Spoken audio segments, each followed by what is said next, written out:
Kuya D. Up to Ay, now. nagiging sad na ako. Hindi, up to now, hanggang ano ka lang, sabi mo, ayaw mo ng kissing scene kasi gusto mo yung bata ang audience mo, di ba? Kasi di ba, Kailan ka magiging ready for mature roles? siguro kayo yung tatanungin ko. Yung talagang, May indie film, Kuya D. o yung, na may, yung talagang mature na merong, best drama actor ang mga... Alam mo, matanong ako eh. Hindi ako nagbibiro. Siguro magtatanong kay Malu, ayan, nabanggit ko si Tita Malu. Si Malu, yan, isa yan sa mga tinatanong ko. Yung mga director, tinatanong ko. Siguro magtatanong ako, kailangan ko bang tanggapin to? Kasi baka kayo rin na magsabi sa akin na, ay wag na lang, hindi pa naman ba't kailangan mo makipag... Baka kayo pa nga yun dahil marami ako nakalinya ngayong comedy. May dalawa pa ako. ano, serious role na meron kang lover, na talagang may pag-ibig Meron ako involved. gagawin, may lover. Tapos merong Walang ganun. may intimate scenes. Pero eh, matutut ba ano ka? Intim ula eh. Parang broke. Hindi mo talaga nakikita yung sarili mo. Ito na nga lang, dapat hindi pa kasi hindi pa naman talaga kami mag-shooting, hindi pa naman approve lahat yung parts. Meron nga akong, nakadito ba ito? Hindi ko talaga, hindi ko alam. Wala broke back. Hindi, meron nga sitwasyon na ano eh, na dinidiskusyon namin, eksena lang eh. Na merong ganito, merong naka-bathrobe ako, eh, yung story hindi masyadong comedy, tama. Eh yun nga lang, pinag-uusapan hanggang ngayon na ayoko yun eh. Bakit kailangan may ganun doon? Pwede bang wala na? Eh, hindi pwedeng wala.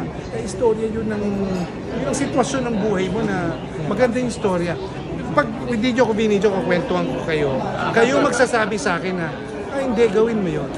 Kayo magsasabi sa akin na, huwag mo tanggalin yung, hindi ako sexy doon. Pero yung thought na nasa kwarto kami, doon yung kina-question kung dapat ba na dyan. Baka mainis sa akin mga magulang. Huwag nyo na panoorin yan. Huwag na din nakatoon. Mature role nga. Siyempre, nagmamature ka rin naman. Wow. Kung nagmamature ako. So, Kuya Dick, very important for you yung reputation mo, yung image mo na parang idol ka talaga ng mga bata. Na ganun. Reputation ba tawag doon? I guess yung audience na gusto ko. Image. O conservative ka talaga, Kuya D. Saan ba diba tawag doon? Ayoko lang mawala yung market ko, no? Ayaw mo mag-bathrobe? I think business pa rin. Parang... Branding niya. Kumbaga ito yung gusto ko. Kasi parang feeling ko, kaya pa rin akong panoorin. Parang isipin ko na lang na, hindi, tama, naiintindihan ko kayo. Kaya lang, iniisip ko rin na, payag ba ako panoorin ako ng mga bata na pamangkin ko o ako ko? For mature audience nga. Mature audience. May gagawin ako for mature audience. Okay. Oo. Pero kailangan ko pa bang gawin yung eksenang yun? Eh, maganda na yung pelikula. Part naman talaga siya ng ano. Kailangan talaga may halikan. Oo. At kung Hindi mo talaga kaya. Ng kissing scene na for the first time, Kuya Dick, bukod kay Tonton, sino yung gusto mo sa kanya? Hindi ko iniisip eh. Maski nga si Kay Tonton, parang meron yung shock yun dun sa maalala mo kaya. Pero gusto ni Wen yun, yung reaction ko dun. Parang kunyari wala lang pero wala akong iniisip. Kasi hindi ko nga inisip na magkikissing scene ako sa pelikula.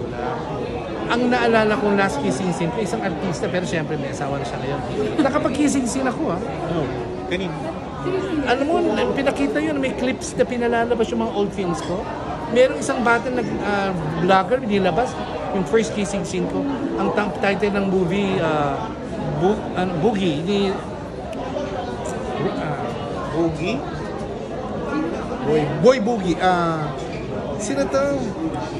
Ano ni Luis Soriano? Nakalimutan ko lang ngayon. Sino kahalikan mo? Si yung artista. Bagets.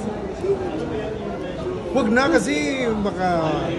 Pero pag makita niyo yung artista yun, siya unang nagsasabi na, ay ako ang unang nakahalikan ni Kuya Dick. Ganda, mistisa. Boogie? Ano yung title? Totoy Boogie.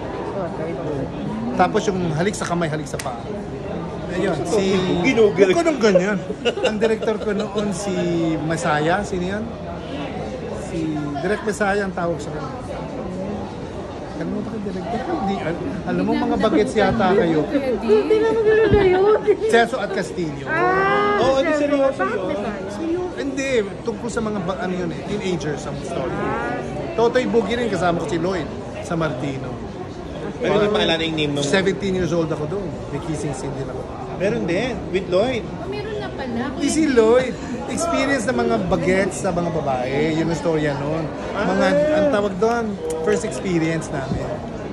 Coming of age. Yun, 17 years old ako doon eh. Eh, ba't doon, Kuya Dick, pumayag ka? parang bagay pa naman, di ba? Yung 17 years old, first experience mo. Ano tawag doon? Yung na-virginize ka? Coming of age. Hindi, meron pa. Basta yung first experience Baptism mo. of fire. Doon ka na- Ayan! Ano? Yung baptism of Ito fire. ka na di-virginize? Yun ang pelikula. Ninuhuli mo. Yun yung pelikula. Yun yung story. Joy. So, sino yung naka-di-virginize sa'yo? Hindi mo kilala. Yun. Babae yan. Joey.